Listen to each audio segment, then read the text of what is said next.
With info news के YouTube channel को subscribe कीजिए और हमारी हर आने वाली वीडियो के नोटिफिकेशन के लिए बेल आइकॉन प्रेस करना ना भूलें।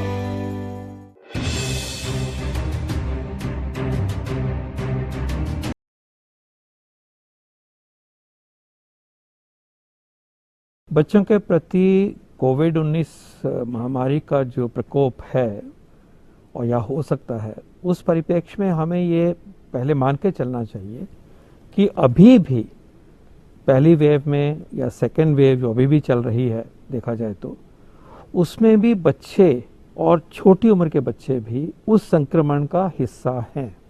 अच्छा। अगर हम सीरो सर्वे देखें, ICMR का लास्ट सीरो सर्वे देखें, तो वयस्कों में सीरो पॉजिटिविटी मतलब कि संक्रमण होने के चिन्ह जो दिखाई दे रहे हैं ब्लड के टेस्ट में, वो 67% है, 67% है।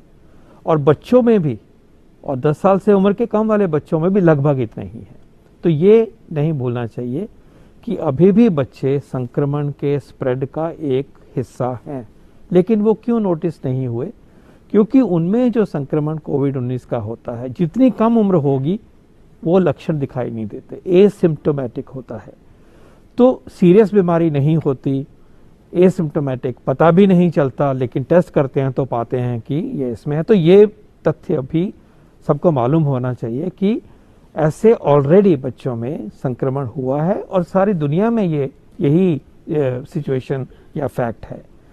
इसके साथ साथ ये भी इम्पॉर्टेंट है कि जो बच्चे अंदरूनी कोमॉर्बिडिटी है, बीमारी है, हार्ट की बीमारी है, किसी को अनफॉर्चुनेट कैंसर है या सिवियर न्यूट्रिशन की कोई इश्यू है, मैल अब्जॉर्प्शन है, कोई सीरियस बीमारी है, मैलफॉर्मेशन है, ऐसे बच्चों में भी जो संक्रमण होगा वो सीरियस हो सकता है। आमतौर पे सीरियस नहीं होता, लेकिन कुछ बच्चों में सीरियस हो सकता है और एक सीरियस रूप धारण कर लेता है। इसके अलावा एक और भी तथ्य है, वो ये है कि बच्चों में एक पिक्यूलियर बीमारी होती है, वो एक इन्फ्लेमेटरी सिंड्रोम होता है।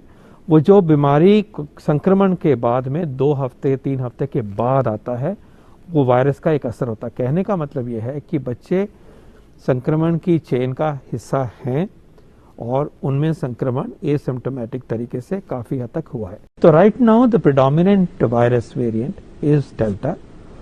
बाकी जो वेरिएंट्स की बात होती रहती है कि डेल्टा के अलावा जो डेल्टा प्लस वाली बात होती है, AY4, AY412 की बात होती है, उसका बिहेवियर कोई मेन डेल्टा वाले से अलग नहीं है।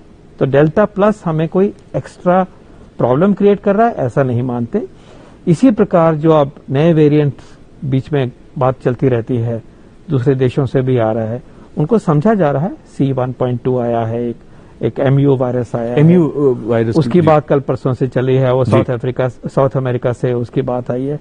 इन सब को समझ रहे हैं, लेकिन for practical purposes today we continue to face the onslaught of Delta variant, not only in India but also globally. Now this is the predominant virus. भगवान की दया से इतने खराब वाले वायरस की तकलीफ कम होती है, लेकिन जिस बच्चे को ज्यादा फैल गई, उसकी अपनी इम्यूनिटी की वजह से, उसकी और कोई बीमारी है जिसकी वजह से, या जो इम्यून सिंड्रोम जैसे मैंने उसकी बात करी, पहले से कोई बीमारी है, अगर पहले से बीमारी है, इम्यून सिंड्रोम एक अलग बीमारी होती है, बड़ों में होती ही नहीं है, वो बच्चों में ही होती है जी। तो हमें अपने आप को टेकन फॉर ग्रांटेड नहीं करना है।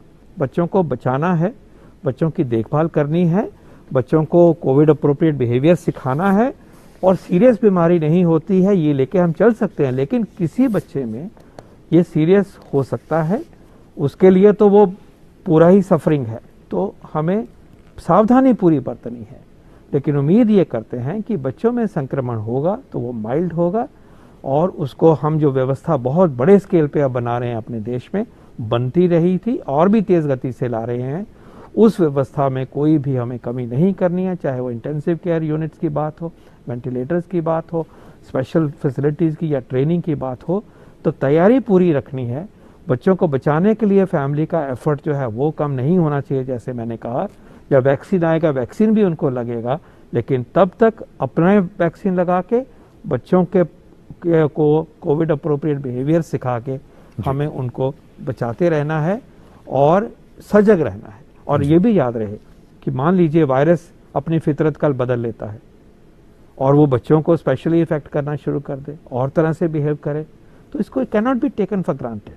लेकिन हाँ, we are fortunate so far in a way that children are relatively protected and hope that they will remain protected, but preparation has to be solid. Health info and news के YouTube channel को subscribe कीजिए और हमारी हर आने वाली video के notification के लिए बेल आइकॉन प्रेस करना ना भूलें.